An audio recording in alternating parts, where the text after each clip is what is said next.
Hello students welcome back to my YouTube channel knowledge gainer সকলোকে মোৰ চেনেললৈ স্বাগতম জনাইছোঁ।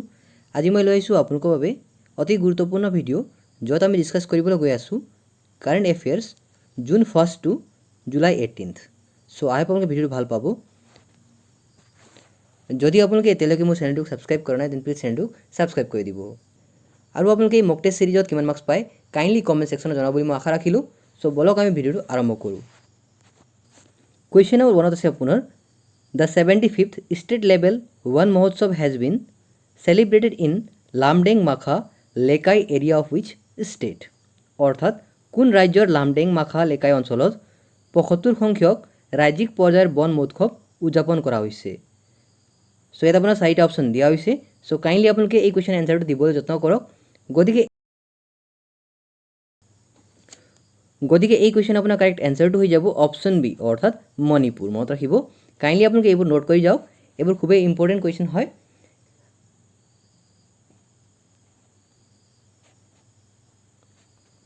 কুৱেশ্যন নম্বৰ 2 আছে আপোনাৰ which Assamese won UNESCO MAB Young Scientist Award for 2024?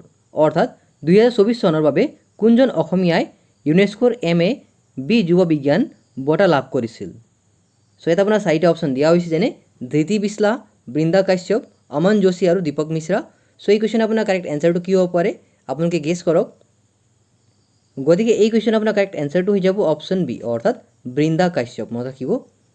আৰু আপোনালোকে জানে সাগে বৃন্দা কাশ্যপ মাত্ৰ এজনী আপোনাৰ ভাৰতবৰ্ষৰ ভিতৰত 2024 চনৰ যি আপোনাৰ MAB ইয়ং সাইন্টিষ্ট এৱাৰ্ড আছে সেইটো পোৱা একমাত্ৰ ছোৱালী।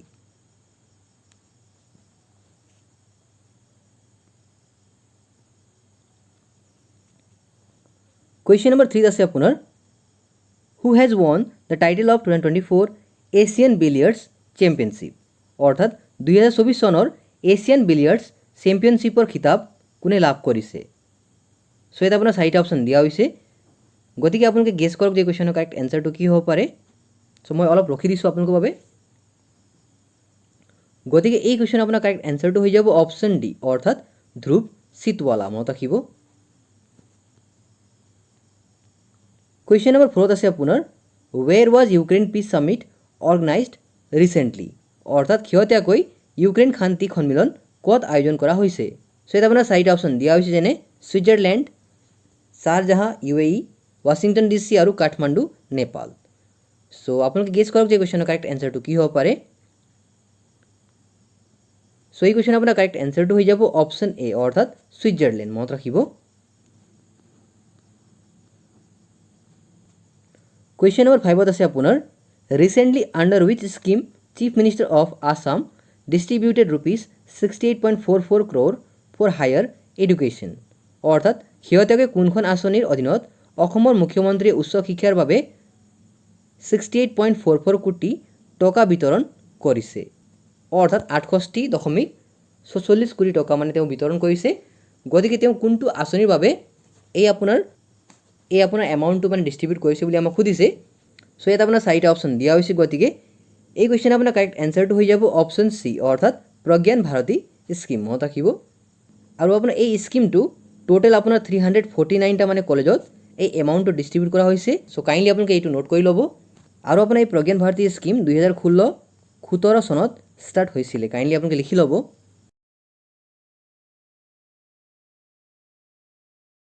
এতিয়া আমি আগবাঢ়িছোঁ কুৱেশ্যন নম্বৰ 6লৈ। ইয়াত দিয়া হৈছে যে from which city of Uttar Pradesh has ঘৰ ঘৰ solar Tata power started the campaign? অৰ্থাৎ উত্তৰ প্ৰদেশৰ কোনখন চহৰৰ পৰা ঘৰ ঘৰ সৌৰ টাটা পাৱাৰ অভিযান আৰম্ভ কৰিছে? সো এটা আপোনাৰ চাৰিটা অপচন দিয়া হৈছে যেনে বাৰাণসী, অযোধ্যা, আগ্ৰা আৰু আলিগড়।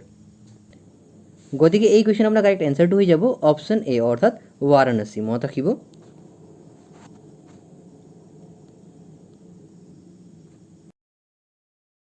Question number 7 আছে আপোনাৰ where is the defense research institute located in Assam? এইটো আপোনাৰ যে ডিফেন্স ৰিচাৰ্চ ইনষ্টিটিউট আছে এইটো আপোনাৰ ডিফেন্স ৰিচাৰ্চ লেবৰেটৰী হয়। সো কাইন্ডলি আপোনালোকে কনফিউজ নহ'ব। সো এটা আমাক কি কৈছে অসমত প্ৰতিৰক্ষা গৱেষণা প্ৰতিষ্ঠান ক'ত অৱস্থিত? সো এটা আপোনাৰ চাৰিটা অপচন দিয়া হৈছে যেনে যোৰহাট, তেজপুৰ, হোজাই আৰু কাৰ্বি আংলং। গতিকে এই কুৱেশ্যন আপোনাৰ শুদ্ধ উত্তৰটো কি হ'ব পাৰে আপোনালোকে গেছ কৰিবলৈ যত্ন কৰক। সো মই অলপ ৰখি দিছোঁ আপোনালোকৰ বাবে। গতিকে এই কুৱেশ্যন আপোনাৰ কাৰেক্ট এনচাৰটো হ'ব অপশ্যন বি অৰ্থাৎ তেজপুৰ। মনত ৰাখিব। কুৱেশ্যন নম্বৰ 8 আছে আপোনাৰ who was the first men to climb the mount Everest from India. অৰ্থাৎ ভাৰতৰ পৰা এভাৰেষ্ট পৰ্বত আৰোহণ কৰা প্ৰথমজন কোন আছিল। গতিকে এই কুৱেশ্যন আপোনাৰ শুদ্ধ উত্তৰটো কি হ'ব পাৰে আপোনালোকে গেছ কৰক। গতিকে এই কুৱেশ্যন আপোনাৰ কাৰেক্ট এনচাৰটো হৈ যাব অপশ্যন এ অৰ্থাৎ অৱতাৰ সিং চিমা। মনত ৰাখিব অৱতাৰ সিং চিমা হ'ল আপোনাৰ ভাৰতবৰ্ষৰ পৰা প্ৰথম ব্যক্তি যিয়ে নেকি আপোনাৰ এভাৰেষ্ট পৰ্বত আৰোহণ কৰিছে আৰু কেতিয়া কৰিছিল বুলি ক'লে 20 মে 1965। মনত ৰাখিব।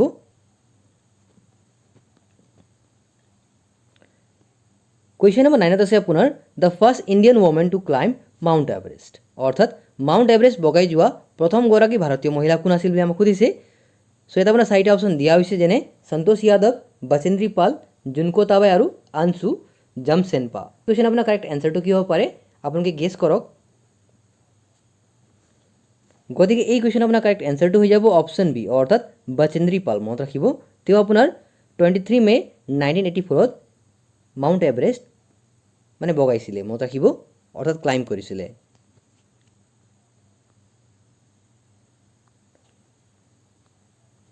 কুৱেশ্যন নম্বৰ 10 আছে আপোনাৰ who became the first female finance minister of the UK in 2024।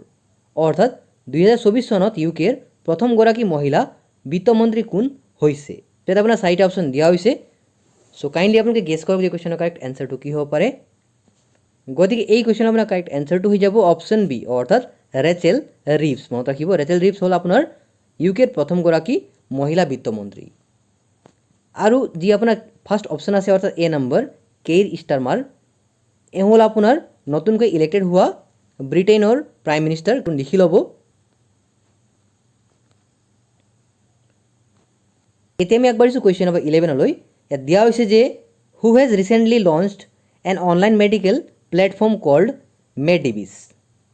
অৰ্থাৎ শেহতীয়াকৈ কোনে মেডিবিছ নামৰ অনলাইন মেডিকেল প্লেটফৰ্ম মুকলি কৰিছে। চ' ইয়াত আপোনাৰ 4টা অপশ্যন দিয়া হৈছে যেনে নাটো, WHO, ইউনেস্কো আৰু ইউনিচেফ। আপোনালোকে গেছ কৰক যে কুৱেশ্যনৰ কাৰেক্ট এনচাৰটো কি হ'ব পাৰে।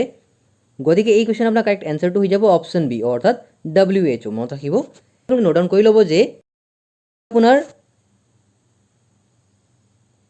WHO আছে ইয়াৰ ফুল ফৰ্ম কি হয় আপোনালোকে জানে চাগে ৱৰ্ল্ড হেল্থ অৰ্গেনাইজেশ্যন হয় নহয়। আৰু এই আপোনাৰ WHO ইষ্টাব্লিছ কেতিয়া হৈছিলে বুলি ক'লে 1948ত। মনত ৰাখিব এইটো 8 হ'ব। আপোনালোকে লিখি ল'ব যে ইউনেস্কোৰ ফুল ফৰ্ম হ'ল United nations educational scientific and cultural organisation আৰু ইয়াৰ আপোনাৰ ইষ্টাব্লিছমেণ্ট হৈছিলে 1945ত। লিখি যাব।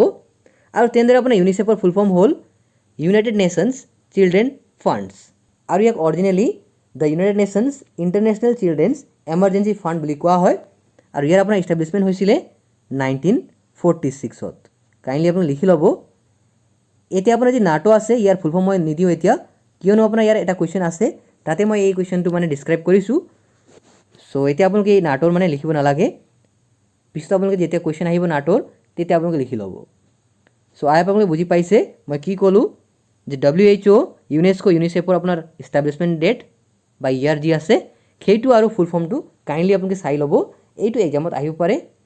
আৰু লগতে যি আপোনাৰ WHO, ইউনেস্কো, ইউনিচেফ আপোনাৰ নাটো যিবোৰ আছে ইয়াৰ আপোনাৰ চেয়াৰমেন বা আপোনাৰ যি হেড থাকে সেইবোৰৰ নামো আপোনালোকে কাইণ্ডলি মুখস্থ কৰি ল'ব। আৰু লগতে আপোনালোকে চাব যে এই আপোনাৰ যিবোৰ অৰ্গেনাইজেশ্যন আছে সেইবোৰৰ হেডকোৱাৰ্টাৰ ক'ত আছে সেইবোৰ আপোনালোকে কাইণ্ডলি মুখস্থ কৰি ল'ব। এতিয়া আমি আগবাঢ়িছোঁ কুৱেশ্যন নম্বৰ 12লৈ। ইয়াত দিয়া হৈছে যে Veerangana Durgavati tiger reserve was in news recently in which state is it located. অৰ্থাৎ বীৰাংগানা দুৰ্গাৱতী বাঘ সংৰক্ষিত বনাঞ্চল শেহতীয়াকৈ বাতৰিৰ শিৰোনাম দখল কৰিছিল। এই কোন ৰাজ্যত অৱস্থিত। চ' ইয়াত আপোনাৰ 4টা অপশ্যন দিয়া হৈছে যেনে ৰাজস্থান, তামিলনাডু, মধ্যপ্ৰদেশ আৰু আছাম। গতিকে এই কুৱেশ্যনৰ আপোনাৰ শুদ্ধ উত্তৰটো কি হ'ব পাৰে আপোনালোকে গেছ কৰক। গতিকে এই কুৱেশ্যন আপোনাৰ কাৰেক্ট এনচাৰটো হৈ যাব অপশ্যন চি অৰ্থাৎ মধ্যপ্ৰদেশ। মনত ৰাখিব। আপোনালোকে কমেণ্ট ছেকশ্যনত জনাবচোন মধ্যপ্ৰদেশৰ বৰ্তমানৰ চিফ মিনিষ্টাৰ কোন হয়।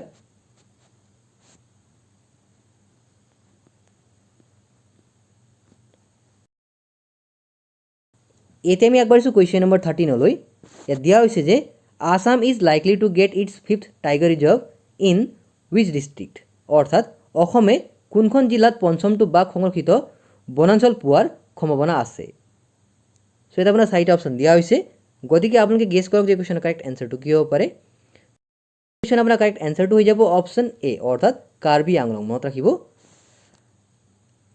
আৰু ফৰ ইয়ৰ কাইণ্ড ইনফৰমেশ্যন যে আমাৰ অসমত বৰ্তমান আপোনাৰ 4টা টাইগাৰ ৰিজাৰ্ভ আছে, সেইবোৰ হ'ল আপোনাৰ কাজিৰঙা, মানস, নামেৰি আৰু ওৰাং। এইবোৰ লিখি ল'ব। আৰু যি আপোনাৰ 5th টাইগাৰ ৰিজাৰ্ভ হ'ব সেইটো আপোনাৰ কাৰ্বি আংলঙৰ নৰ্থ কাৰ্বি আংলঙত লোকেটেড হ'ব।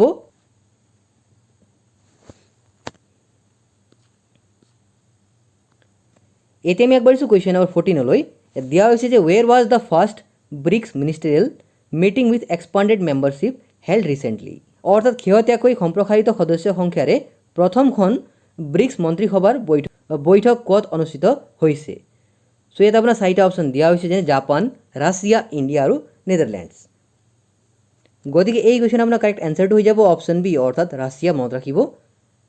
আপোনাৰ মিটিংটো হৈছিলে 10th জুন 2024ত, মনত ৰাখিব। আৰু ক'ত হৈছিল বুলি ক'লে ৰাছিয়াৰ এটা চিটি আছে, সেইটো হ'ল আপোনাৰ নিজনি নভগোৰড বুলি এটা নাম আছে, নিজনি নভগোৰড। সেই চিটিত আপোনাৰ এই মিটিংটো হৈছিলে। চ' আপোনালোকে চিটিৰ নাম চাব নালাগে, আপোনালোকে কাউণ্ট্ৰিৰ নাম মুখস্থ কৰিলে হৈ গ'ল। এই আপোনাৰ নিজনি নভগোৰড এই চিটিৰ নাম হয়। আৰু মই অলৰেডি ক'লোঁ যে এই মিটিংটো কেতিয়া হৈছিলে, 10th জুন 2024। এতিয়া আমি আগবাঢ়িছোঁ কুৱেশ্যন নম্বৰ 15লৈ। ইয়াত দিয়া হৈছে যে what are the numbers called in Arabic language, অৰ্থাৎ আৰবী ভাষাত সংখ্যাবোৰক কি বুলি কোৱা হয়। চ' কাইণ্ডলি আপোনালোকে গেছ কৰক যে কুৱেশ্যনৰ কাৰেক্ট এনচাৰটো কি হ'ব পাৰে। গতিকে এই কুৱেশ্যন আপোনাৰ কাৰেক্ট এনচাৰটো হৈ যাব অপশ্যন এ, অৰ্থাৎ হিংসা, মনত ৰাখিব।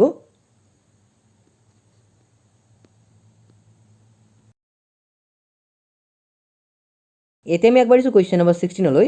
ইয়াত দিয়া হৈছে যে recently G7 countries have agreed to give a loan of $50 billion to which country, অৰ্থাৎ শেহতীয়াকৈ G7 দেশসমূহে কোনখন দেশক $50 বিলিয়ন ঋণ দিবলৈ সন্মত হৈছে। গতিকে ইয়াত আপোনাৰ 4টা অপশ্যন দিয়া হৈছে। চ' আপোনালোকে গেছ কৰক যে কুৱেশ্যনৰ কাৰেক্ট এনচাৰটো কি হ'ব পাৰে। চ' এই কুৱেশ্যন আপোনাৰ কাৰেক্ট এনচাৰটো হৈ যাব অপশ্যন বি, অৰ্থাৎ ইউক্ৰেইন, মনত ৰাখিব। কুৱেশ্যন নম্বৰ 17ত আছে আপোনাৰ when was the BTAD formed in Assam, অৰ্থাৎ অসমত BTAD কেতিয়া গঠন কৰা হৈছিল। চ' কাইণ্ডলি আপোনালোকে ভাবি চিন্তি এই কুৱেশ্যনৰ এনচাৰটো দিব। চ' এই কুৱেশ্যন আপোনাৰ কাৰেক্ট এনচাৰটো হৈ যাব অপশ্যন চি, অৰ্থাৎ 2003, মনত ৰাখিব। আৰু আপোনালোকে জনাবচোন BTADৰ বৰ্তমানৰ আপোনাৰ চিফ কোন হয়।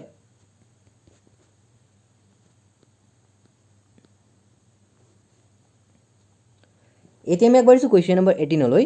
ইয়াত দিয়া হৈছে যে who will be the flag bearers for the Indian contingent during the opening ceremony of the Paris Olympic games, অৰ্থাৎ পেৰিছ অলিম্পিক গেমছৰ মুকলি অনুষ্ঠানৰ সময়ত ভাৰতীয় দলটোৰ পতাকাবাহী কোন হ'ব।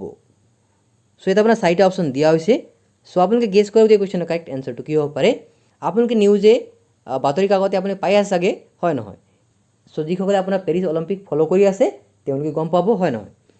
চ' এই কুৱেশ্যন আপোনাৰ কাৰেক্ট এনচাৰটো হৈ যাব অপশ্যন ডি, অৰ্থাৎ PV সিন্ধু এণ্ড শৰৎ কমল, মনত ৰাখিব। এতিয়া PV সিন্ধু কোনটো খেলৰ সৈতে জড়িত হয়, বেডমিণ্টন। চ' আপোনালোকে জনাবচোন শৰৎ কমল কোনটো খেলৰ সৈতে জড়িত হয়।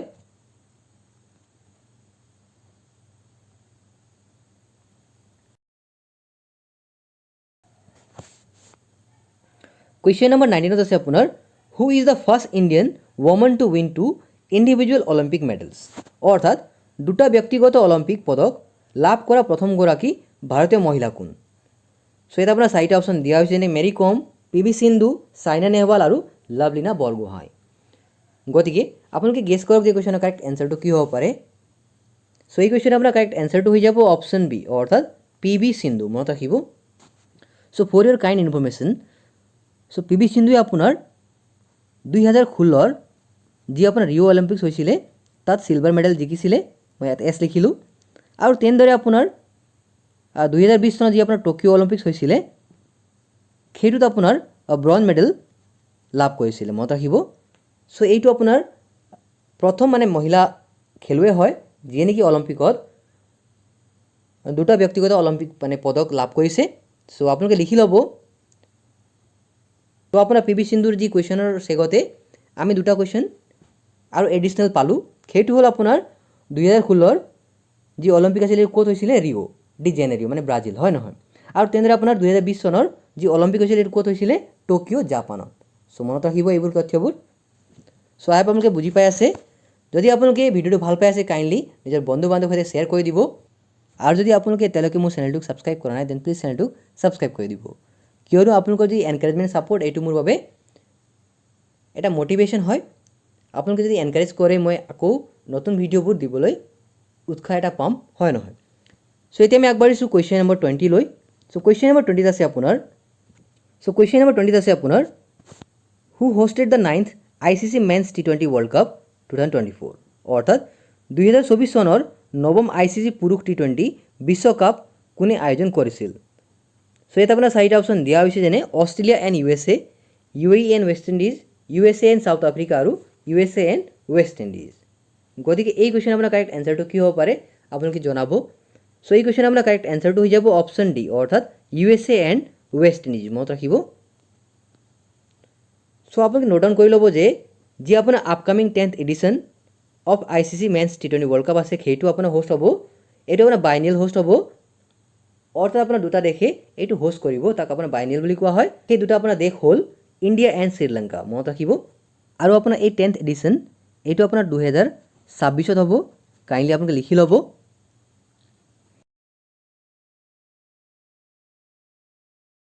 এতিয়া আমি আগবাঢ়িছোঁ কুৱেশ্যন নম্বৰ 21 লৈ। চ' ইয়াত দিয়া হৈছে যে recently who has been appointed as the new head coach of the Indian men's cricket team, অৰ্থাৎ শেহতীয়াকৈ ভাৰতীয় পুৰুষ ক্ৰিকেট দলৰ নতুন মুখ্য প্ৰশিক্ষক হিচাপে কাক নিযুক্তি দিয়া হৈছে। গতিকে এই কুৱেশ্যনৰ এনচাৰটো সকলোৱে জানো চাগে, আমি সকলো ছ'চিয়েল মিডিয়াত জড়িত হয়। চ' ইয়াত আপোনাৰ চাৰিটা অপশ্যন দিয়া হৈছে।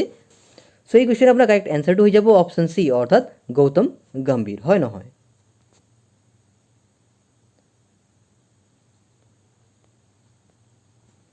চ' এতিয়া আমি আগবাঢ়িছোঁ কুৱেশ্যন নম্বৰ 22 লৈ। ইয়াত দিয়া হৈছে যে who will host the upcoming ICC men's cricket ODI world cup, অৰ্থাৎ আগন্তুক ICC পুৰুষ ক্ৰিকেট এদিনীয়া বিশ্বকাপ কোনে আয়োজন কৰিব, যি নেকি আপোনাৰ 14th এডিশ্যন হয়। চ' ইয়াত আপোনাৰ চাৰিটা অপশ্যন দিয়া হৈছে। গতিকে কাইণ্ডলি আপোনালোকে গেছ কৰক যে কুৱেশ্যনৰ কাৰেক্ট এনচাৰটো কি হ'ব পাৰে। চ' এই কুৱেশ্যন আপোনাৰ কাৰেক্ট এনচাৰটো হৈ যাব অপশ্যন এ, অৰ্থাৎ ছাউথ আফ্ৰিকা, নামিবিয়া আৰু জিম্বাবৱে। মনত ৰাখিব। আপোনাৰ 14th এডিশ্যনটো 2027 চনত হ'ব। কাইণ্ডলি আপোনালোকে লিখি ল'ব।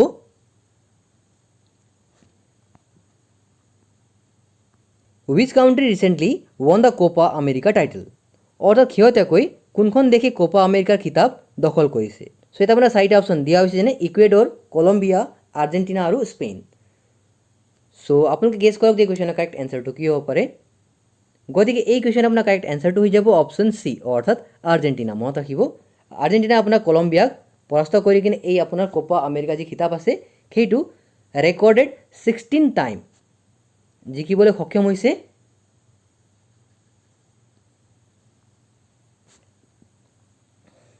এতিয়া আমি আগবাঢ়িছোঁ কুৱেশ্যন নম্বৰ 24 লৈ। ইয়াত দিয়া হৈছে যে who has recently launch the world's first CNG bike, অৰ্থাৎ শেহতীয়াকৈ কোনে বিশ্বৰ প্ৰথমখন CNG বাইক মুকলি কৰিছে। চ' এতিয়া আপোনাৰ চাৰিটা অপশ্যন দিয়া হৈছে, যেনে চুজুকি, বাজাজ অটো, TVS আৰু হিৰো মট'কৰ্প। চ' কাইণ্ডলি আপোনালোকে এই কুৱেশ্যন এনচাৰ দিবলৈ যত্ন কৰক। গতিকে এই কুৱেশ্যন আপোনাৰ কাৰেক্ট এনচাৰটো হৈ যাব অপশ্যন বি, অৰ্থাৎ বাজাজ অটো। মনত ৰাখিব। চ' হয় আপোনালোকে ঠিকেই শুনিছে যে Bajaj auto launch Bajaj freedom 125। It is CNG and petrol both tank available. Question number 25 আছে আপোনাৰ where will be the 33rd summer Olympics to be held, অৰ্থাৎ 33 সংখ্যক গ্ৰীষ্মকালীন অলিম্পিক ক'ত অনুষ্ঠিত হ'ব। চ' ইয়াত আপোনাৰ চাৰিটা অপশ্যন দিয়া হৈছে, যেনে টকিঅ', পেৰিছ, চাইনা আৰু জাৰ্মানী। গতিকে এই কুৱেশ্যন আপোনাৰ কাৰেক্ট এনচাৰটো হৈ যাব অপশ্যন বি, অৰ্থাৎ পেৰিছ। মনত ৰাখিব।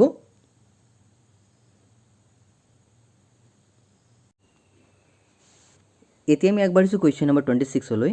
ইয়াত দিয়া হৈছে যে which player will lead India's 28 member team in the Paris Olympics, मैं अलरेडी कुवेश्चन कैसिल जे पेरिस अलिम्पिक আপোনাৰ 33rd सामार अलिम्पिक है। सो यात কৈছে যে पेरिस अलिम्पिकत भारतर 28 जने दलटुक কোনজন খেলুৱৈয়ে নেতৃত্ব দিব। सो यात আপোনাৰ চাৰিটা অপশ্যন দিয়া হৈছে যেনে শৰৎ কমল, চিৰাগ শেট্টি, নীৰজ চোপ্ৰা আৰু ৰোহন বোপান্না।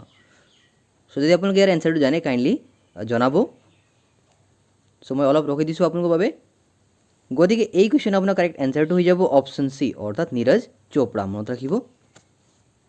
এতিয়া আপোনালোকে জানে চাগে নীৰজ চোপ্ৰা কোনটো খেলৰ সৈতে জড়িত হয়, জেভলিন। মনত ৰাখিব জেভলিন থ্ৰ' যি আপোনাৰ হয় সেইটোৰ মানে সৈতে জড়িত হয়।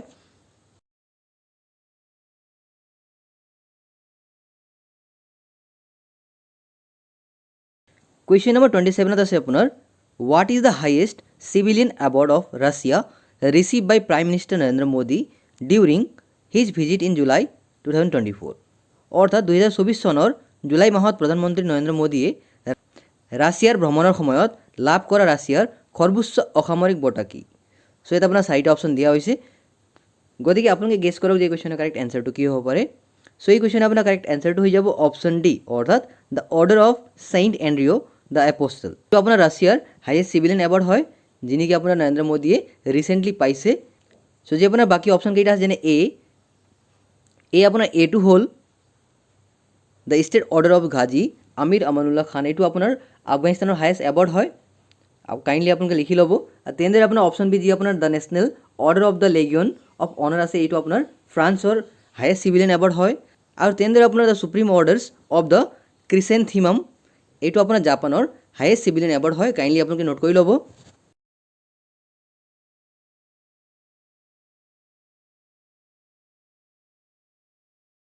এতিয়া আমি আগবাঢ়িছোঁ কুৱেশ্যন নম্বৰ 28লৈ। দিয়া হৈছে যে where was the NATO summit held recently. অৰ্থাৎ শেহতীয়াকৈ নাটোৰ শীৰ্ষ সন্মিলন ক'ত অনুষ্ঠিত হৈছিল। সো ইয়াত আপোনাৰ চাৰিটা অপশ্যন দিয়া হৈছে। গতিকে এই কুৱেশ্যন আপোনাৰ কাৰেক্ট এনসাৰটো হৈ যাব অপশ্যন এ অৰ্থাৎ ৱাশ্বিংটন DC। মনত ৰাখিব। আৰু কাইণ্ডলি আপুনি নোট ডাউন কৰি লওক যে the last NATO summit was in July 2024 in Washington DC and marked NATO 75th anniversary. আৰু এই নাটো আপোনাৰ যি শীৰ্ষ সন্মিলন আছে এইটো আপোনাৰ কিয় মানে অলপ বেছিকৈ স্পেচিয়েল আছে কিয়নো নাটোৱে 75th বছৰ অতিক্ৰম কৰিছে। গতিকে আপোনাৰ এইবাৰৰ যি শীৰ্ষ সন্মিলন হৈছিলে ইয়াত আপোনাৰ এনিভাৰ্চাৰী মানে পালন কৰা হ'ল। The next will be in June 2025 in the Hague the Netherlands. Kindly আপোনালোকে লিখি ল'ব। তেনেদৰে আপোনাৰ এই নাটো ফাউণ্ড হৈছিলে 4 এপ্ৰিল 1949ত। ক'ত হৈছিল বুলি ক'লে ৱাশ্বিংটন DCত। আৰু ইয়াৰ আপোনাৰ হেডকোৱাৰ্টাৰ লোকেটেড হয় ব্ৰুচেলছ বেলজিয়ামত। মনত ৰাখিব। আৰু তেনেদৰে আপোনাৰ এই নাটোৰ ফুল ফৰ্ম কি হয় বুলি সুধিলে দ্য নৰ্থ এটলাণ্টিক ট্ৰিটি অৰ্গেনাইজেশ্যন। মনত ৰাখিব। মই আকৌ কৈ আছোঁ দ্য নৰ্থ এটলাণ্টিক ট্ৰিটি অৰ্গেনাইজেশ্যন। আৰু আপোনালোকে বুজি পাইছে। আপোনালোকে স্ক্ৰীনশ্বট ল'ব পাৰে।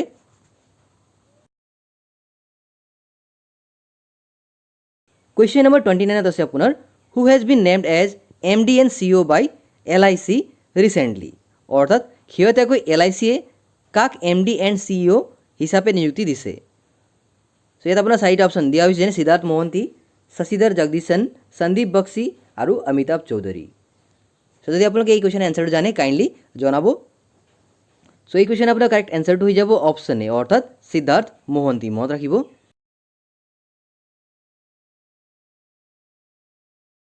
আৰু তেনেদৰে আপোনাৰ যি বাকী কেইটা অপশ্যন আছে যেনে শশীধৰ জগদীশন এওঁ হ'ল আপোনাৰ HDFC বেংকৰ CEO। কাইণ্ডলি লিখি ল'ব। আৰু তেনেদৰে সন্দীপ বক্সি হ'ল আপোনাৰ ICICI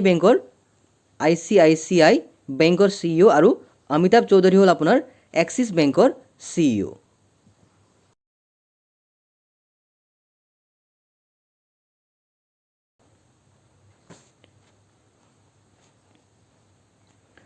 কুৱেশ্যন নম্বৰ 30 আছে আপোনাৰ recently the Serum Institute of India and Oxford University have launched a high efficiency malaria vaccine যাৰ নাম হ'ল আপোনাৰ R21 matrix M in which country. শেহতীয়াকৈ ভাৰতীয় ছিৰাম ইনষ্টিটিউট আৰু অক্সফৰ্ড বিশ্ববিদ্যালয়ে কোনখন দেশত উচ্চ কাৰ্যকাৰিতা malaria vaccine R21 matrix M মুকলি কৰিছে। এইটো খুবেই ইম্পৰ্টেণ্ট কুৱেশ্যন হয়। চ' যদি আপোনালোকে এই কুৱেশ্যন এনসাৰটো জানে জনাব। গতিকে এই কুৱেশ্যন আপোনাৰ কাৰেক্ট এনসাৰটো হৈ যাব অপশ্যন চি অৰ্থাৎ আইভৰি কোষ্ট। মনত ৰাখিব।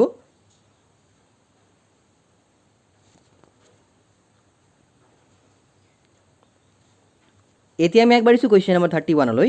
ইয়াত দিয়া হৈছে যে who has won the ICC men's player of the award for the month of June, অৰ্থাৎ জুন মাহৰ বাবে ICCৰ পুৰুষৰ খেলুৱৈৰ বঁটা কোনে লাভ কৰিছে। চ' ইয়াত আপোনাৰ চাৰিটা অপশ্যন দিয়া হৈছে, যেনে অৰ্শদীপ সিং, জসপ্ৰীত বুমৰা, ৰাছিদ খান আৰু বিৰাট কোহলি। আই থিংক আপোনালোকে এই কুৱেশ্যনৰ এনচাৰটো জানে চাগে। চ' কাইণ্ডলি আপোনালোকে কমেণ্ট ছেকশ্যনত জনাব ইয়াৰ এনচাৰটো। চ' এই কুৱেশ্যন আপোনাৰ কাৰেক্ট এনচাৰটো হৈ যাব অপশ্যন বি, অৰ্থাৎ জসপ্ৰীত বুমৰা, মনত ৰাখিব। আৰু তেনেদৰে আপোনাৰ ৱমেন্সত স্মৃতি মন্ধানাই এই আপোনাৰ ICC women's player of the award for the month of June পাইছে, সেইটো আপোনালোকে লিখি ল'ব। আগবাঢ়িছোঁ কুৱেশ্যন নম্বৰ 32লৈ। এইটো কুৱেশ্যন বাৰে বাৰে এক্সামত আহিছে, চ' আপোনালোকে কাইণ্ডলি প্ৰিফাৰেঞ্চ দিব। The famous Dachigam national park recently seen in news is located in ডেছ, অৰ্থাৎ শেহতীয়াকৈ বাতৰিত দেখা পোৱা বিখ্যাত ডাচিগাম ৰাষ্ট্ৰীয় উদ্যানখন ক'ত অৱস্থিত। চ' ইয়াত আপোনাৰ চাৰিটা অপশ্যন দিয়া হৈছে, যেনে মণিপুৰ, জম্মু এণ্ড কাশ্মীৰ, অৰুণাচল প্ৰদেশ আৰু নাগালেণ্ড। চ' আপোনালোকে গেছ কৰক যে এই কুৱেশ্যনৰ কাৰেক্ট এনচাৰটো কি হ'ব পাৰে। গতিকে এই কুৱেশ্যন আপোনাৰ কাৰেক্ট এনচাৰটো হৈ যাব অপশ্যন বি, অৰ্থাৎ জম্মু এণ্ড কাশ্মীৰ, মনত ৰাখিব।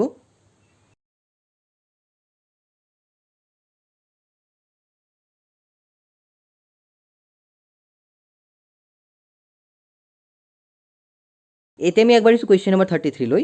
ইয়াত দিয়া হৈছে যে who has been named as the chef de mission of the Indian contingent for the Paris 2024 summer Olympics games, অৰ্থাৎ পেৰিছ 2024 গ্ৰীষ্মকালীন অলিম্পিক খেলৰ বাবে ভাৰতীয় দলটোৰ চেফ ডে মিছন হিচাপে কাক নিৰ্বাচিত কৰিছে।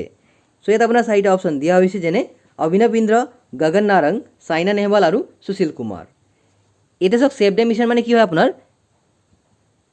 এই চেফ ডে মিছন মানে হ'ল আপোনাৰ এটা লিডাৰশ্বিপ, যি আপোনাৰ মানে যিমান কেইটা আপোনাৰ খেলুৱৈ এই পেৰিছ অলিম্পিকত যাব, এই সকলো সেই চেফ ডে মিছনৰ আণ্ডাৰতে থাকিব।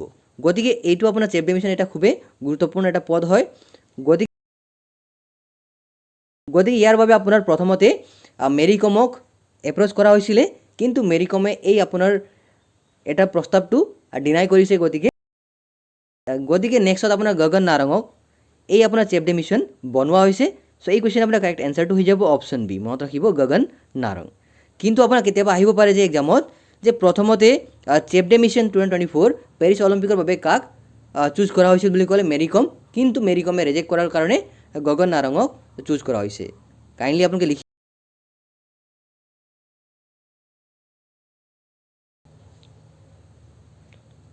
কুৱেশ্যন নম্বৰ 34ত আছে আপোনাৰ the upper Siang hydro' electric project which was in discussion recently is related to dash, শেহতীয়াকৈ আলোচনাত চলি থকা আপাৰ চিয়াং হাইড্ৰ' ইলেক্ট্ৰিক প্ৰজেক্টৰ কোনটো ৰাজ্যৰ সৈতে জড়িত। চ' ইয়াত আপোনাৰ চাৰিটা অপশ্যন দিয়া হৈছে, যেনে অৰুণাচল প্ৰদেশ, ঝাৰখণ্ড, ছিকিম আৰু আছাম। চ' এইটো আপোনাৰ খুবেই ইজি কুৱেশ্যন হয়, মানে কুৱেশ্যনতে এনচাৰটো লুকাই আছে, হয় নহয়। গতিকে এই কুৱেশ্যন আপোনাৰ কাৰেক্ট এনচাৰটো হৈ যাব অপশ্যন এ, অৰ্থাৎ অৰুণাচল প্ৰদেশ, মনত ৰাখিব। কিয়নো আপোনাৰ যি চিয়াং ৰিভাৰ আছে সেইটো অৰুণাচল প্ৰদেশত লোকেট হয়। চ' সেইবাবে আমি গেছ কৰিব পাৰিম যে এইটো আপোনাৰ নিশ্চয় অৰুণাচল প্ৰদেশত অৱস্থিত।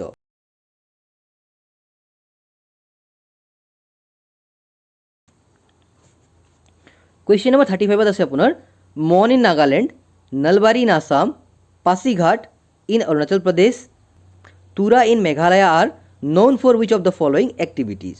নাগালেণ্ডত মন, অসমৰ নলবাৰী, অৰুণাচল প্ৰদেশৰ পাছিঘাট আৰু মেঘালয়ৰ তুৰা তলৰ কোনটো কামৰ বাবে জনাজাত বা বিখ্যাত। চ' এতিয়া আপোনাৰ চাৰিটা অপশ্যন দিয়া হৈছে, যেনে centres of gold, centres of silk, centres of handicrafts আৰু চেণ্টাৰ্ছ অফ মেডিচিন।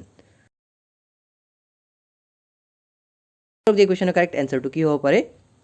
চ' মই অলপ ৰখি দিছোঁ আপোনালোকৰ বাবে। গতিকে এই কুৱেশ্যন আপোনাৰ কাৰেক্ট এনচাৰটো হৈ যাব অপশ্যন চি, অৰ্থাৎ চেণ্টাৰ্ছ অফ হেণ্ডিক্ৰাফ্ট, মনত ৰাখিব। কুৱেশ্যন নম্বৰ 36ত আছে আপোনাৰ which day is observe as world women's day, অৰ্থাৎ কোনটো দিনক বিশ্ব নাৰী দিৱস হিচাপে পালন কৰা হয়। চ' কাইণ্ডলি আপোনালোকে গেছ কৰক এই কুৱেশ্যনৰ কাৰেক্ট এনচাৰটো কি হ'ব পাৰে। গতিকে এই কুৱেশ্যন আপোনাৰ কাৰেক্ট এনচাৰটো হৈ যাব অপশ্যন বি, অৰ্থাৎ 8 মাৰ্চ, মনত ৰাখিব।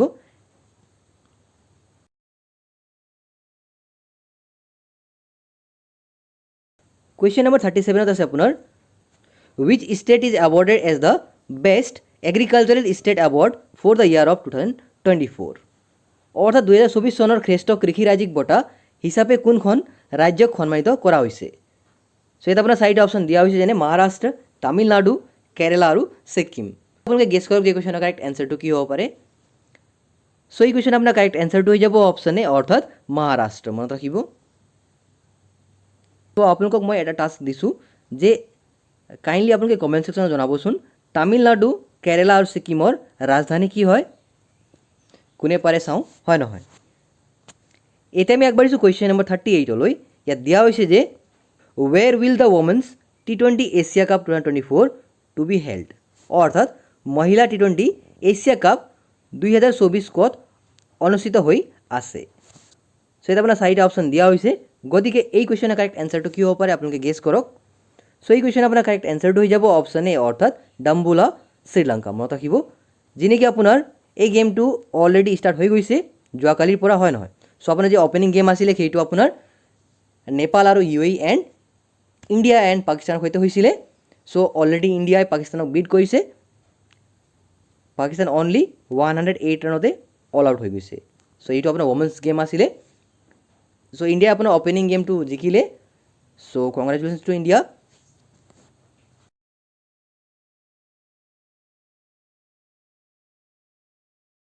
সো ইয়াত আপোনাৰ এইটোৱে লিখিছোঁ মই, opening match India versus Pakistan women's at 7 PM on 19th July।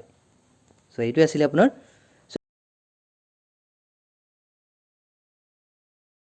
So এতিয়া আমি আগবাঢ়িছোঁ কুৱেশ্যন নম্বৰ 39লৈ। ইয়াত দিয়া হৈছে যে who has been conferred with the 2017 Sahitya Akademi award for Assamese literature, অৰ্থাৎ অসমীয়া সাহিত্যৰ বাবে 2017 চনৰ সাহিত্য অকাডেমি বঁটা কাক প্ৰদান কৰা হৈছিল।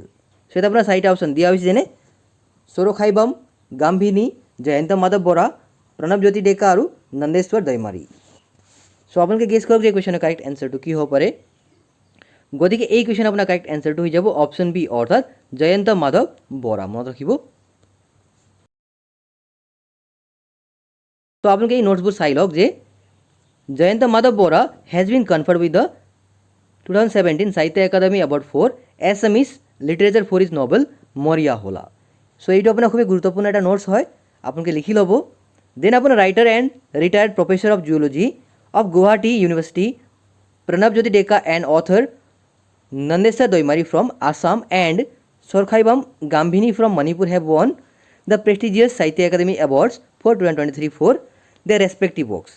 আৰু যি আপোনাৰ বাকী অপশ্যন কেইটা আছিলে A, C আৰু D, তাত থকা আপোনাৰ গোটেই অপশ্যন থকা আপোনাৰ গোটেই মানে ব্যক্তিসকল আপোনাৰ সাহিত্য একাডেমি এৱাৰ্ডী হয়। আপোনাৰ 2023 চনত এই বঁটা পাইছিলে।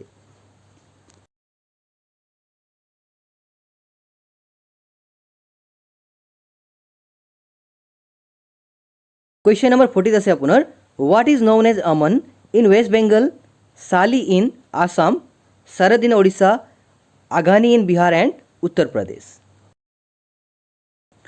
অৰ্থাৎ পশ্চিমবংগত আমন, অসমত চালি, উৰিষ্যাত শৰদ, বিহাৰ আৰু উত্তৰ প্ৰদেশত আঘানি নামেৰে কি জনা যায়। সো ইয়াত আপোনাৰ চাৰিটা অপশ্যন দিয়া হৈছে, যেনে jack fruit, black coffee, winter rice আৰু ড্ৰামষ্টিক। সো কাইণ্ডলি আপোনালোকে গেছ কৰক যে কুৱেশ্যনৰ কাৰেক্ট এনচাৰটো কি হ'ব পাৰে। গতিকে এই কুৱেশ্যন আপোনাৰ কাৰেক্ট এনচাৰটো হৈ যাব অপশ্যন চি, অৰ্থাৎ উইণ্টাৰ ৰাইচ। মনত ৰাখিব।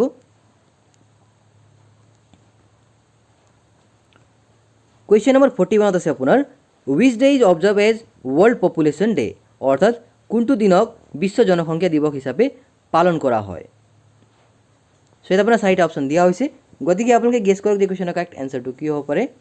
সো এই কুৱেশ্যন আপোনাৰ কাৰেক্ট এনচাৰটো হৈ যাব অপশ্যন বি, অৰ্থাৎ 11th জুলাই। মনত ৰাখিব।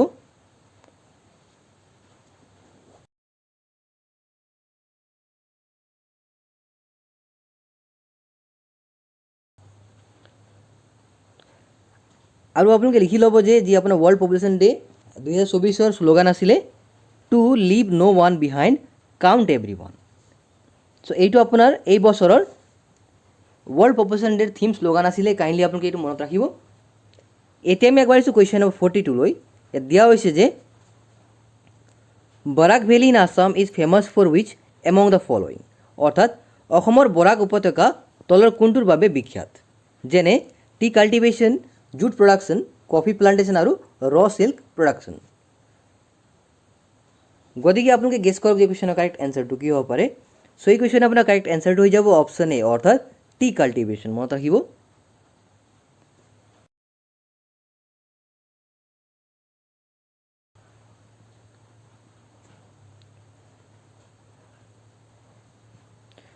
কুৱেশ্যন নম্বৰ 43 আছে আপোনাৰ the Assam government has recently signed MOU with which country for skilling state's youth. অৰ্থাৎ অসম চৰকাৰে ক্ষমতাকৈ ৰাজ্যৰ যুৱক যুৱতীক দক্ষতা প্ৰদানৰ বাবে কোনখন দেশৰ সৈতে বুজাবুজি চুক্তি স্বাক্ষৰ কৰিছে। চ' এইটো আপোনাৰ খুবেই গুৰুত্বপূৰ্ণ কুৱেশ্যন হয়। কাইণ্ডলি আপোনালোকে গেছ কৰক যে কুৱেশ্যনৰ কাৰেক্ট এনচাৰটো কি হ'ব পাৰে। চ' এই কুৱেশ্যন আপোনাৰ কাৰেক্ট এনচাৰটো হৈ যাব অপশ্যন চি অৰ্থাৎ ছিংগাপুৰ, মনত ৰাখিব। চ' ইয়াত আপোনালোকে চাব পাৰে যে to establish north east skill centre in Guwahati focusing on trades beauty and wellness retail services hospitality operation and food and beverage services to replicate skilling of ITE Singapore model in Assam. অৰ্থাৎ যি আপোনাৰ ITE ছিংগাপুৰ মডেল যি আছে আপোনাৰ সেইটো same replica অসমত তৈয়াৰ কৰিবৰ কাৰণে অসম চৰকাৰে আপোনাৰ এটা বুজাবুজি স্বাক্ষৰ চুক্তি মানে চাইন কৰিছে। চ' এইটো আপোনালোকে কাইণ্ডলি লিখি ল'ব অথবা মানে স্ক্ৰীনশ্বট লৈ ল'ব। এতিয়া আমি আগবাঢ়িছোঁ কুৱেশ্যন নম্বৰ 44লৈ। ইয়াত দিয়া হৈছে যে according to the recent WHO report which is the most polluted country in the world. অৰ্থাৎ শেহতীয়াকৈ WHOৰ প্ৰতিবেদন অনুসৰি বিশ্বৰ ভিতৰত কোনখন দেশ আটাইতকৈ বেছি প্ৰদূষিত। চ' ইয়াত আপোনাৰ চাৰিটা অপশ্যন দিয়া হৈছে যেনে বাংলাদেশ, ইণ্ডিয়া, পাকিস্তান আৰু নেপাল। চ' আপোনালোকে গেছ কৰক যে কুৱেশ্যনৰ কাৰেক্ট এনচাৰটো কি হ'ব পাৰে। গতিকে এই কুৱেশ্যন আপোনাৰ কাৰেক্ট এনচাৰটো হৈ যাব অপশ্যন এ অৰ্থাৎ বাংলাদেশ, মনত ৰাখিব। আৰু তেনেদৰে আপোনাৰ WHOৰ প্ৰতিবেদন অনুসৰি বিশ্বৰ ভিতৰত ছেকেণ্ড মানে আপোনাৰ আটাইতকৈ বেছি প্ৰদূষিত দেশ হ'ল পাকিস্তান আৰু থাৰ্ডত আছে আপোনাৰ ইণ্ডিয়া। চ' এইটো আপোনালোকে চাই ল'ব।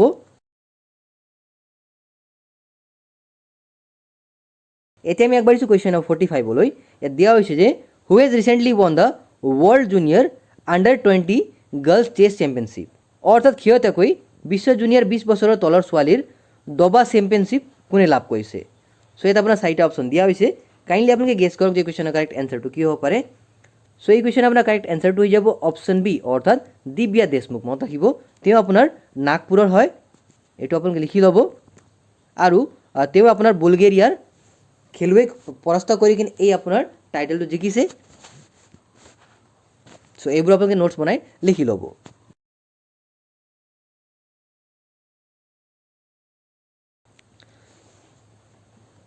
চ' আই হোপ আপোনালোকে ভিডিঅ'টো ভাল পাই আছে। যদি আপোনালোকে ভিডিঅ'টো ভাল পাই আছে কাইণ্ডলি নিজৰ বন্ধু বান্ধৱীৰ সৈতে শ্বেয়াৰ কৰি দিব। যদি আপোনালোকে এতিয়ালৈকে মোৰ চেনেলটোক ছাবস্ক্ৰাইব কৰা নাই দেন প্লিজ চেনেলটোক ছাবস্ক্ৰাইব কৰি দিব। এতিয়া আমি আগবাঢ়িছোঁ কুৱেশ্যন নম্বৰ 46লৈ। ইয়াত দিয়া হৈছে যে conjunctiva is a tissue layer present in which part of the human body. অৰ্থাৎ কনজাংটিভা হৈছে মানুহৰ শৰীৰৰ কোনটো অংশত উপস্থিত থকা কলা স্তৰ। তাতে আপোনাৰ চাৰিটা অপশ্যন দিয়া হৈছে। এইটো আপোনাৰ খুবেই গুৰুত্বপূৰ্ণ কুৱেশ্যন হয়। এনেধৰণৰ আপোনাৰ মেডিকেল টাৰ্ম অথবা ক্লিনিকেল টাৰ্ম এইটো আহে। চ' নিশ্চয় ইয়াৰ পৰা আপোনাৰ এটা কুৱেশ্যন আহিব। তেতিয়া আপোনাৰ চাৰিটা অপশ্যন কি দিয়া আছে যেনে আই, হাৰ্ট, কিডনি আৰু চেষ্ট। গতিকে আপোনালোকে গেছ কৰক যে কুৱেশ্যনৰ কাৰেক্ট এনচাৰটো কি হ'ব পাৰে। চ' এই কুৱেশ্যন আপোনাৰ কাৰেক্ট এনচাৰটো হৈ যাব অপশ্যন এ অৰ্থাৎ আই, মনত ৰাখিব।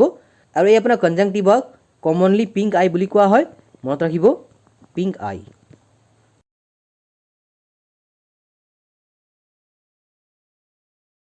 এতিয়া আমি আগবাঢ়িছোঁ কুৱেশ্যন নম্বৰ 47লৈ। ইয়াত দিয়া হৈছে যে the doors of Ratnabhandar of which temple have been reopen after 1978। অৰ্থাৎ 1978 চনৰ পিছত কোনটো মন্দিৰৰ ৰত্নভাণ্ডাৰৰ দুৱাৰ মুকলি কৰা হৈছে।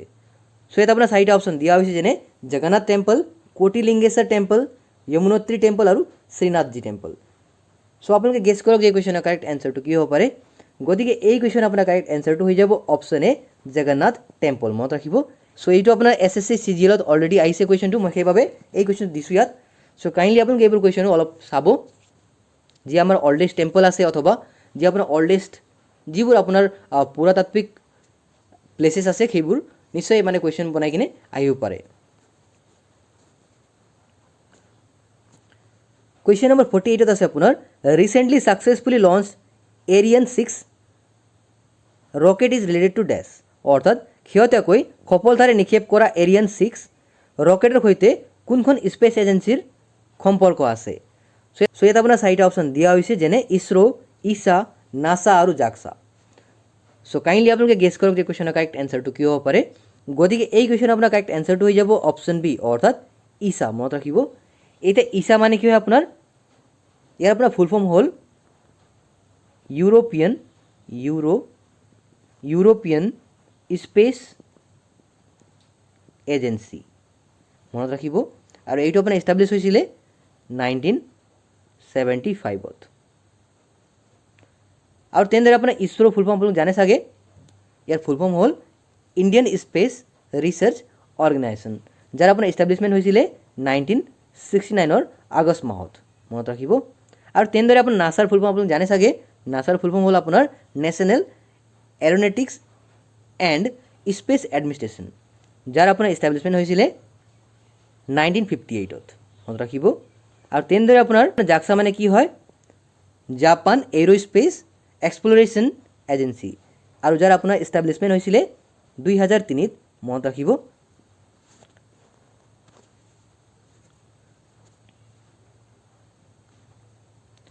এতিয়া আমি আগবাঢ়িছোঁ কুৱেশ্যন নম্বৰ 49লৈ।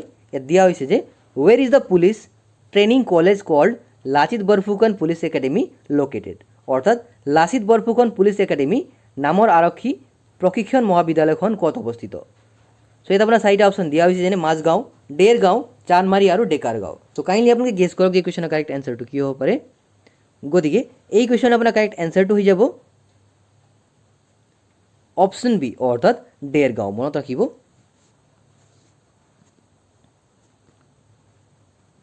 তো এতিয়া আমি আগবাঢ়িছোঁ কুৱেশ্যন নম্বৰ 50লৈ। ইয়াত দিয়া হৈছে যে recently the external affairs minister S Jaishankar inaugurated Maitri Udyan as a symbol of friendship in which country, অৰ্থাৎ শেহতীয়াকৈ বৈদেশিক পৰিক্ৰমা মন্ত্ৰী এছ জয়শংকৰে কোনখন দেশত বন্ধুত্বৰ প্ৰতীক হিচাপে মৈত্ৰী উদ্যান। চ' এইটো আপোনাৰ খুবেই ইম্পৰ্টেণ্ট কুৱেশ্যন হয়। চ' ইয়াত আপোনাৰ চাৰিটা অপশ্যন দিয়া হৈছে, যেনে থাইলেণ্ড, মৰিচিয়াছ, ভূটান আৰু ছিংগাপুৰ। গতিকে এই কুৱেশ্যনৰ আপোনাৰ কাৰেক্ট এনচাৰটো হৈ যাব অপশ্যন বি, অৰ্থাৎ মৰিচিয়াছ মনত ৰাখিব।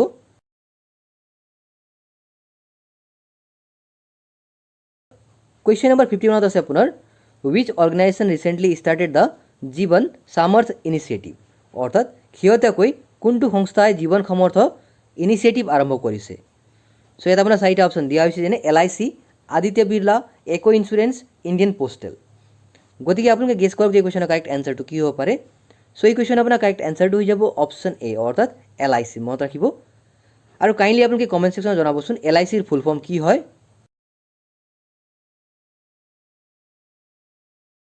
এতিয়া আমি আগবাঢ়িছোঁ কুৱেশ্যন নম্বৰ 52লৈ।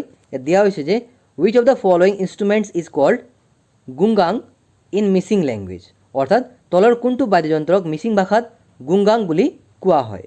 চ' ইয়াত আপোনাৰ চাৰিটা অপশ্যন দিয়া হৈছে, যেনে বাঁহী, গগনা, পেঁপা আৰু ঢোল।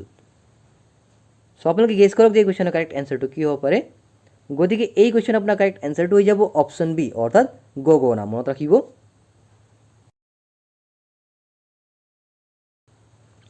কুৱেশ্যন নম্বৰ 53 আছে আপোনাৰ wish ministry has recently started project পৰি, শেহতীয়াকৈ কোনটো মন্ত্ৰালয়ে প্ৰকল্প পৰি আৰম্ভ কৰিছে। চ' ইয়াত আপোনাৰ চাৰিটা অপশ্যন দিয়া হৈছে, যেনে ministry of telecom, ministry of culture, ministry of health আৰু ministry of security. So' kindly আপোনালোকে গেছ কৰক যে এই কুৱেশ্যনৰ কাৰেক্ট এনচাৰটো কি হ'ব পাৰে। গতিকে এই কুৱেশ্যন আপোনাৰ কাৰেক্ট এনচাৰটো হৈ যাব অপশ্যন বি, অৰ্থাৎ মিনিষ্ট্ৰী অফ কালচাৰ মনত ৰাখিব। আৰু কাইণ্ডলি আপোনালোকে জনাবচোন মিনিষ্ট্ৰী অফ কালচাৰৰ মেইন মুৰব্বী কোন হয়, মিনিষ্টাৰ কোন হয়, বা কোনে এই মিনিষ্ট্ৰী অফ কালচাৰ চায়। এতিয়া আমি আগবাঢ়িছোঁ কুৱেশ্যন নম্বৰ 54লৈ। ইয়াত দিয়া হৈছে যে Dick Schoof has recently became the new prime minister of which country, অৰ্থাৎ শেহতীয়াকৈ ডিক স্কুফ কোনখন দেশৰ নতুন প্ৰধানমন্ত্ৰী হিচাপে পৰিগণিত হৈছে। গতিকে ইয়াত আপোনাৰ চাৰিটা অপশ্যন দিয়া হৈছে, যেনে ফ্ৰান্স, স্পেইন, নেদাৰলেণ্ডছ আৰু ৱেষ্ট ইণ্ডিজ। গতিকে আপোনালোকে গেছ কৰক যে এই কুৱেশ্যনৰ কাৰেক্ট এনচাৰটো কি হ'ব পাৰে। চ' এই কুৱেশ্যনৰ আপোনাৰ কাৰেক্ট এনচাৰটো হৈ যাব অপশ্যন চি, অৰ্থাৎ নেদাৰলেণ্ডছ মনত ৰাখিব। কুৱেশ্যন নম্বৰ 55ত আছে আপোনাৰ pyrexia is the clinical term of dash, অৰ্থাৎ পাইৰেক্সিয়া হৈছে ডেছৰ ক্লিনিকেল শব্দ। ইয়াত আপোনাৰ চাৰিটা অপশ্যন আছে, যেনে জণ্ডিছ, ফিভাৰ, হেডেক আৰু কমন কোল্ড। চ' কাইণ্ডলি আপোনালোকে গেছ কৰক যে এই কুৱেশ্যনৰ কাৰেক্ট এনচাৰটো কি হ'ব পাৰে। গতিকে এই কুৱেশ্যনৰ আপোনাৰ কাৰেক্ট এনচাৰটো হৈ যাব অপশ্যন বি, অৰ্থাৎ ফিভাৰ মনত ৰাখিব। আৰু যি আপোনাৰ বাকী অপশ্যন কেইটা আছে, যেনে জণ্ডিছ, ইয়াৰ আপোনাৰ ক্লিনিকেল টাৰ্ম অথবা মেডিকেল টাৰ্ম হ'ল HYPERBILIRUBINESSION MIA অৰ্থাৎ হাইপাৰ বিলুৰুবিনেমিয়া এইটো হ'ল আপোনাৰ জণ্ডিছৰ মেডিকেল টাৰ্ম অথবা ক্লিনিকেল টাৰ্ম। তেনেদৰে আপোনাৰ হেডেকৰ ক্লিনিকেল টাৰ্ম হ'ল CEPHALALGIA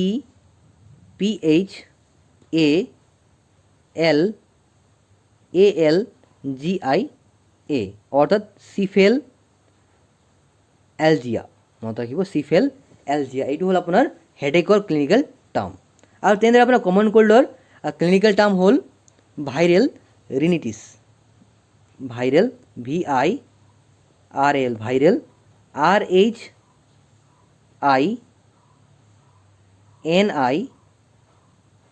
RHINITIS অৰ্থাৎ ভাইৰেল ৰিনিটিছ, মনত ৰাখিব। চ' এইটো আপোনালোকে মুখস্থ কৰি ল'ব অথবা স্ক্ৰীনশ্বট লৈ ল'ব। এতিয়া আমি আগবাঢ়িছোঁ কুৱেশ্যন নম্বৰ 56লৈ। ইয়াত দিয়া হৈছে যে dirham is the currency of which country অৰ্থাৎ দিৰহাম কোনখন দেশৰ কাৰেঞ্চি হয় বুলি আমাক সুধিছে। চ' ইয়াত আপোনাৰ চাৰিটা অপশ্যন দিয়া হৈছে যেনে পাকিস্তান, ইৰাক, ইৰাণ আৰু UAE। চ' কাইণ্ডলি আপোনালোকে গেছ কৰক এই কুৱেশ্যনৰ কাৰেক্ট এনচাৰটো কি হ'ব পাৰে। গতিকে এই কুৱেশ্যনৰ আপোনাৰ কাৰেক্ট এনচাৰটো হৈ যাব অপশ্যন ডি অৰ্থাৎ UAE, মনত ৰাখিব অৰ্থাৎ ইউনাইটেড আৰব ইমিৰেটছ। এতিয়া আমি আগবাঢ়িছোঁ কুৱেশ্যন নম্বৰ 57লৈ। ইয়াত দিয়া হৈছে যে recently Pema Khandu became CM of Arunachal for which consecutive terms অৰ্থাৎ শেহতীয়াকৈ পেমা খাণ্ডু একেৰাহে কিমানবাৰৰ বাবে অৰুণাচলৰ মুখ্যমন্ত্ৰী হৈ কাৰ্যকাল চলাব গৈ আছে। চ' ইয়াত আপোনাৰ চাৰিটা অপশ্যন দিয়া হৈছে যেনে ছেকেণ্ড, থাৰ্ড, ফিফ্থ আৰু নন অফ দ্য এবভ। গতিকে এই কুৱেশ্যন আপোনাৰ কাৰেক্ট এনচাৰটো কি হ'ব পাৰে আপোনালোকে গেছ কৰিব পাৰিব। গতিকে এই কুৱেশ্যন আপোনাৰ কাৰেক্ট এনচাৰটো হৈ যাব অপশ্যন বি অৰ্থাৎ থাৰ্ড, মনত ৰাখিব।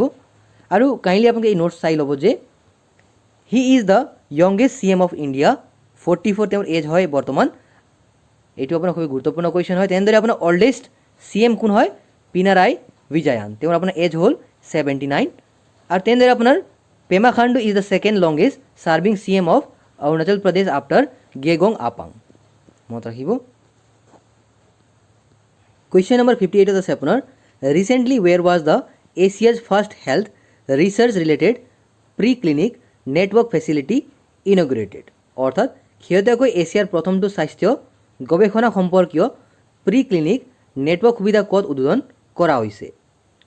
চ' এতিয়া আপোনাৰ চাৰিটা অপশ্যন দিয়া হৈছে যেনে ফৰিদাবাদ হাৰিয়ানা, বঙাইগাঁও আছাম, থানে মুম্বাই আৰু চালেম তামিলনাডু। চ' কাইণ্ডলি আপোনালোকে গেছ কৰক এই কুৱেশ্যনৰ কাৰেক্ট এনচাৰটো কি হ'ব পাৰে। চ' মই অলপ ৰখি দিছোঁ আপোনালোকৰ বাবে।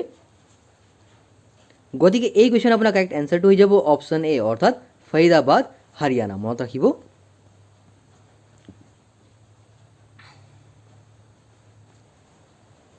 এতিয়া আমি আগবাঢ়িছোঁ কুৱেশ্যন নম্বৰ 59লৈ। ইয়াত দিয়া হৈছে যে who became or remain the most loved and followed leader in the world at X, যাক আপোনাৰ আগতে টুইটাৰ বুলি কোৱা হৈছিলে। অৰ্থাৎ এক্স টুইটাৰত বিশ্বৰ আটাইতকৈ লভড এণ্ড ফলোড নেতা কোন হৈছে। চ' ইয়াত আপোনাৰ চাৰিটা অপশ্যন দিয়া হৈছে যেনে ডনাল্ড ট্ৰাম্প, নৰেন্দ্ৰ মোদী, মমতা বেনাৰ্জী আৰু ঋষি সুনক। চ' কাইণ্ডলি আপোনালোকে গেছ কৰক যে কুৱেশ্যনৰ কাৰেক্ট এনচাৰটো কি হ'ব পাৰে। গতিকে এই কুৱেশ্যন আপোনাৰ কাৰেক্ট এনচাৰটো হৈ যাব অপশ্যন বি অৰ্থাৎ নৰেন্দ্ৰ মোদী, মনত ৰাখিব।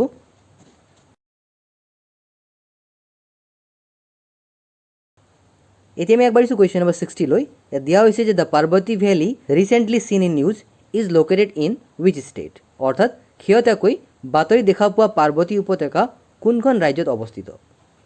এটা আপোনাৰ চাৰিটা অপশ্যন দিয়া হৈছে যেনে হাৰিয়ানা, আছাম, হিমাচল প্ৰদেশ আৰু ঝাৰখণ্ড। চ' কাইণ্ডলি আপোনালোকে গেছ কৰক যে কুৱেশ্যনৰ কাৰেক্ট এনচাৰটো কি হ'ব পাৰে। গতিকে এই কুৱেশ্যন আপোনাৰ কাৰেক্ট এনচাৰটো হৈ যাব অপশ্যন চি অৰ্থাৎ হিমাচল প্ৰদেশ, মনত ৰাখিব। কুৱেশ্যন নম্বৰ 61 আছে আপোনাৰ the first T company in Assam was establish in wish year অৰ্থাৎ অসমত প্ৰথম চাহ কোম্পানী কোন বছৰত প্ৰতিষ্ঠা হৈছিল। চ' কাইণ্ডলি আপোনালোকে গেছ কৰক যে এই কুৱেশ্যনৰ কাৰেক্ট এনচাৰটো কি হ'ব পাৰে।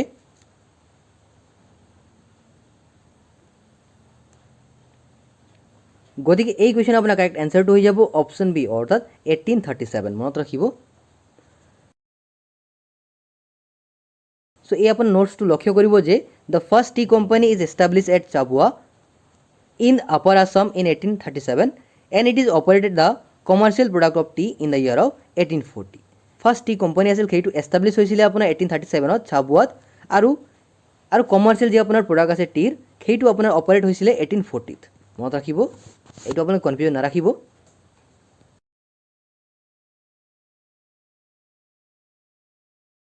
এতিয়া আমি আগবাঢ়িছোঁ কুৱেশ্যন নম্বৰ 62 লৈ।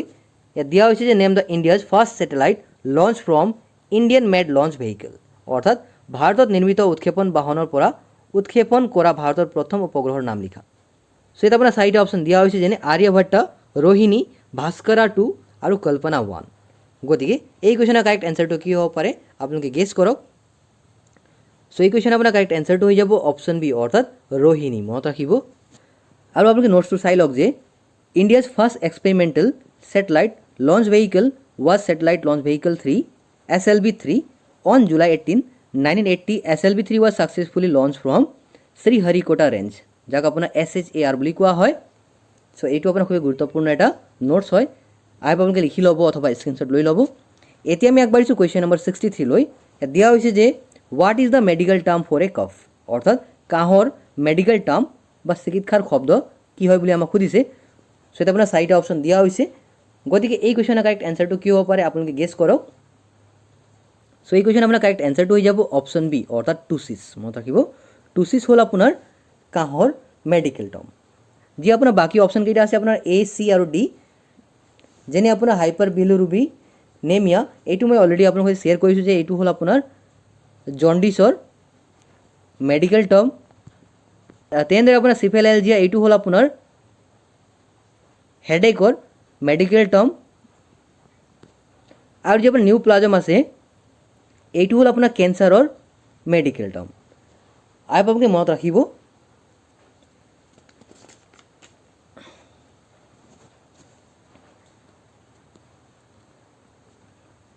কুৱেশ্যন নম্বৰ 64 আছে আপোনাৰ Sarbananda Sonowal has been allotted with which portfolio' in union cabinet of India, অৰ্থাৎ ভাৰতৰ কেন্দ্ৰীয় মন্ত্ৰীসভাত সৰ্বানন্দ সোণোৱালক কোনটো পৰ্টফলিঅ'ৰ সৈতে আবণ্টন দিয়া হৈছে। চ' ইয়াত আপোনাৰ চাৰিটা অপশ্যন দিয়া হৈছে, যেনে minister of civil aviation, minister of education, minister of ports shipping and waterways আৰু minister of commerce and industry. So' kindly আপোনালোকে গেছ কৰক যে কুৱেশ্যনৰ কাৰেক্ট এনচাৰটো কি হ'ব পাৰে।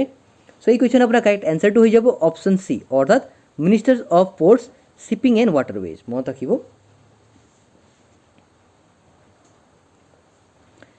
কুৱেশ্যন নম্বৰ 65 আছে আপোনাৰ তডোবা আন্ধাৰী tiger reserve recently seen in the news is located in which state, অৰ্থাৎ তাডোবা আন্ধাৰী বাঘ সংৰক্ষিত বনাঞ্চল শেহতীয়াকৈ বাতৰি দেখা গৈছে, এইটো কোনখন ৰাজ্যত অৱস্থিত।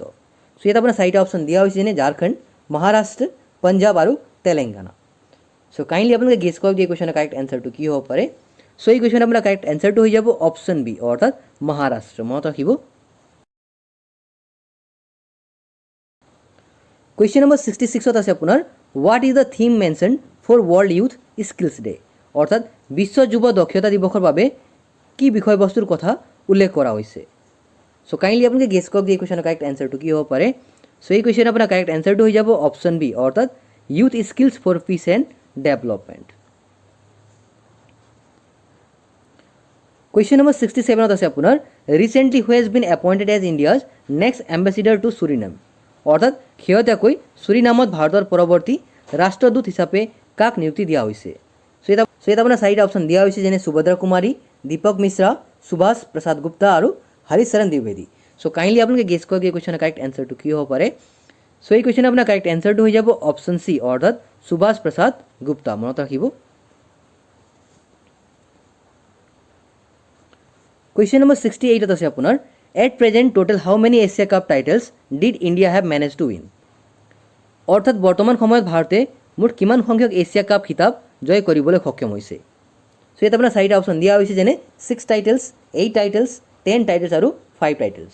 গতিকে এই কুৱেশ্যনৰ কাৰেক্ট এনচাৰটো কি হ'ব পাৰে কাইণ্ডলি আপোনালোকে গেছ কৰক। চ' এই কুৱেশ্যনৰ আপোনাৰ কাৰেক্ট এনচাৰটো হৈ যাব অপশ্যন বি, অৰ্থাৎ 8 টাইটেলছ। মনত ৰাখিব। ইয়াত আপোনাৰ 7 ODI টাইটেল, 7 আপোনাৰ ODI ফৰ্মেটৰ আপোনাৰ জিকিছে ইণ্ডিয়াই, আৰু তেনেদৰে আপোনাৰ 1 T20 ফৰ্মেটৰ আপোনাৰ খিতাপ তেওঁলোকে দখল কৰিছে। মনত ৰাখিব। কুৱেশ্যন নম্বৰ 69 আছে আপোনাৰ who has been elected president of news broadcasters and digital association NBDA, অৰ্থাৎ নিউজ ব্ৰডকাষ্টাৰ এণ্ড ডিজিটেল এছ'চিয়েশ্যনৰ সভাপতি হিচাপে কোন নিৰ্বাচিত হৈছে। চ' ইয়াত আপোনাৰ চাৰিটা অপশ্যন দিয়া হৈছে, যেনে সুধীৰ চৌধুৰী, ৰজত শৰ্মা, অৰ্ণৱ গোস্বামী আৰু ৰাজীৱ শুক্লা।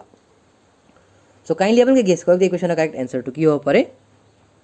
সো এই কুৱেশ্যনৰ আপোনাৰ কাৰেক্ট এনচাৰটো হৈ যাব অপশ্যন বি, অৰ্থাৎ ৰজত শৰ্মা। মনত ৰাখিব, এইটো আপোনাৰ ৰজত শৰ্মাৰ ছেকেণ্ড টেন্যুৰ হয়। কাইণ্ডলি আপোনালোকে মনত ৰাখিব। কুৱেশ্যন নম্বৰ 70 আছে আপোনাৰ, which state has announced free higher education for EWS, SCBC and OBC girls? অৰ্থাৎ কোনখন ৰাজ্যই EWS, SCBC আৰু OBC ছোৱালীৰ বাবে বিনামূলীয়া উচ্চ শিক্ষাৰ ঘোষণা কৰিছে? সো ইয়াত আপোনাৰ চাৰিটা অপশ্যন দিয়া হৈছে, যেনে বিহাৰ, উত্তৰ প্ৰদেশ, ৰাজস্থান আৰু মহাৰাষ্ট্ৰ। সো কাইণ্ডলি আপোনালোকে গেছ কৰক এই কুৱেশ্যনৰ কাৰেক্ট এনচাৰটো কি হ'ব পাৰে। গতিকে এই কুৱেশ্যনৰ আপোনাৰ কাৰেক্ট এনচাৰটো হৈ যাব অপশ্যন ডি, অৰ্থাৎ মহাৰাষ্ট্ৰ। মনত ৰাখিব।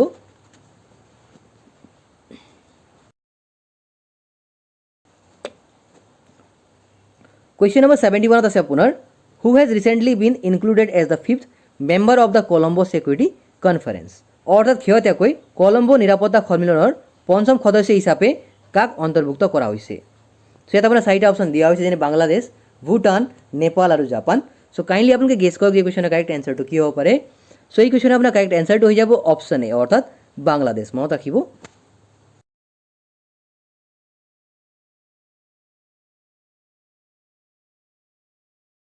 এতিয়া আমি আগবাঢ়িছোঁ কুৱেশ্যন নম্বৰ 72 লৈ। ইয়াত দিয়া হৈছে যে who has recently won the Wimbledon women's single 2024 title?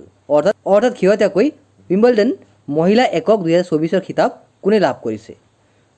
So ইয়াত আপোনাৰ চাৰিটা অপশ্যন দিয়া হৈছে। সো কাইণ্ডলি আপোনালোকে গেছ কৰক এই কুৱেশ্যনৰ কাৰেক্ট এনচাৰটো কি হ'ব পাৰে। সো এই কুৱেশ্যনৰ আপোনাৰ কাৰেক্ট এনচাৰটো হৈ যাব অপশ্যন বি, অৰ্থাৎ বাৰবৰা ক্ৰেজকোভা। মনত ৰাখিব। আৰু তেনেদৰে আপোনাৰ আৰু কাইণ্ডলি আপোনালোকে মনত ৰাখিব যে বাৰবৰা ক্ৰেজকোভা তেওঁ হ'ল আপোনাৰ জেক ৰিপাব্লিকৰ এজন নিবাসী। আৰু তেনেদৰে আপোনাৰ মেন ছিংগল 2024 জিকা ব্যক্তিজন হ'ল কাৰ্লোছ এলকাৰেজ, যি নেকি আপোনাৰ স্পেইনৰ নিবাসী হয়। কাইণ্ডলি আপোনালোকে এইবোৰ লিখি ল'ব।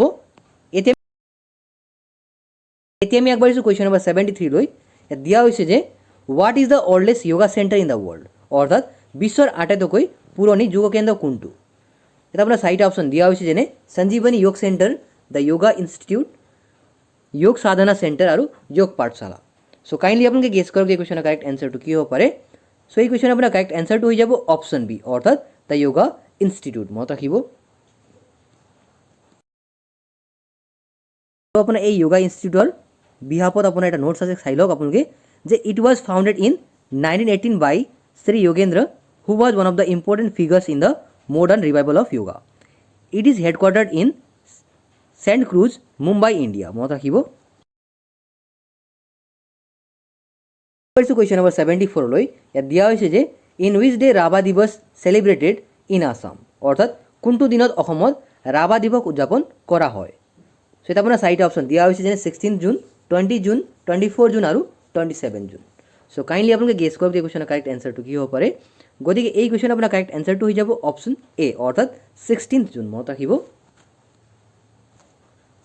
Rabha Divas is celebrated in the Assam state to honour the well known Kalaguru Bishnu Prasad Rabha due to his contribution towards the betterment of the state. মনত ৰাখিব। তেওঁৰ আপোনাৰ নিকনেম হ'ল কলাগুৰু, আপুনি জানে চাগে, হয় নহয়? কুৱেশ্যন নম্বৰ 75 আছে আপোনাৰ, উইচ ডাইনেষ্টি ৱাজ ফাউণ্ডেড বাই নৰকাসুৰা? অৰ্থাৎ নৰকাসুৰে কোনটো বংশ প্ৰতিষ্ঠা কৰিছিল? গতিকে এই কুৱেশ্যন আপোনাৰ কাৰেক্ট এনচাৰটো কি হ'ব পাৰে। সো এই কুৱেশ্যন আপোনাৰ কাৰেক্ট এনচাৰটো হৈ যাব অপশ্যন বি, অৰ্থাৎ দ্য ভৌম ডাইনেষ্টি। মনত ৰাখিব। কুৱেশ্যন নম্বৰ 76 আছে আপোনাৰ, what was the original name of Mahabharata? অৰ্থাৎ মহাভাৰতৰ প্ৰকৃত বা আদি নাম কি আছিল বুলি আমাক সুধিছে। সো কাইণ্ডলি আপোনালোকে গেছ কৰক এই কুৱেশ্যনৰ কাৰেক্ট এনচাৰটো কি হ'ব পাৰে। সো এই কুৱেশ্যন আপোনাৰ কাৰেক্ট এনচাৰটো হৈ যাব অপশ্যন চি, অৰ্থাৎ জয়া সংহিতা। মনত ৰাখিব। কুৱেশ্যন নম্বৰ 77 আছে আপোনাৰ, name the largest tribe in India? অৰ্থাৎ ভাৰতৰ আটাইতকৈ ডাঙৰ জনজাতিটোৰ নাম কি হয় আমাক সুধিছে। আপোনালোকে গেছ কৰক এই কুৱেশ্যনৰ কাৰেক্ট এনচাৰটো কি হ'ব পাৰে। সো এই কুৱেশ্যন আপোনাৰ কাৰেক্ট এনচাৰটো হৈ যাব অপশ্যন বি, অৰ্থাৎ গোণ্ডছ। মনত ৰাখিব।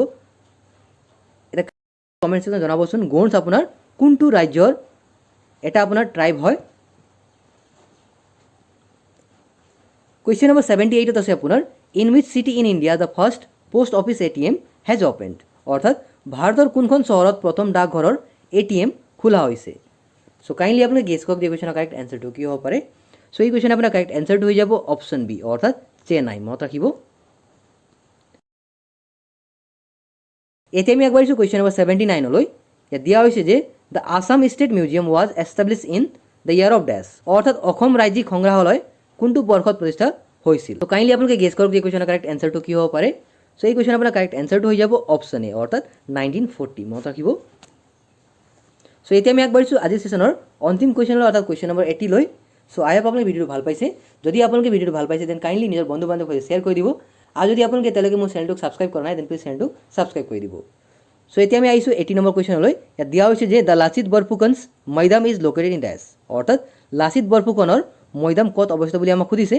চ' কাইণ্ডলি আপোনালোকে গেছ কৰক যে কুৱেশ্যনৰ কাৰেক্ট এনচাৰটো কি হ'ব পাৰে। চ' এই কুৱেশ্যন আপোনাৰ কাৰেক্ট এনচাৰটো হৈ যাব অপশ্যন এ, অৰ্থাৎ যোৰহাট। মনত ৰাখিব। চ' কুৱেশ্যন নম্বৰ 81 এইটো আপোনাৰ বাবে অৰ্থাৎ QFY question for you. Who is the current speaker of Lok Sabha, অৰ্থাৎ বৰ্তমানৰ লোকসভাৰ অধ্যক্ষ কোন হয় বুলি আমাক সুধিছে। চ' ইয়াত আপোনাৰ অপশ্যন কেইটা মই দি দিছোঁ। চ' কাইণ্ডলি আপোনালোকে কুৱেশ্যনৰ এনচাৰটো কমেণ্ট ছেকশ্যন জনাব বুলি মই আশা ৰাখিলোঁ। চ' লগ পাম অন্য এটি ভিডিঅ'লৈ। তেতিয়ালৈকে পঢ়ি থাকক, শিকি থাকক। So' once again thank you so' much and all the best for your upcoming exams.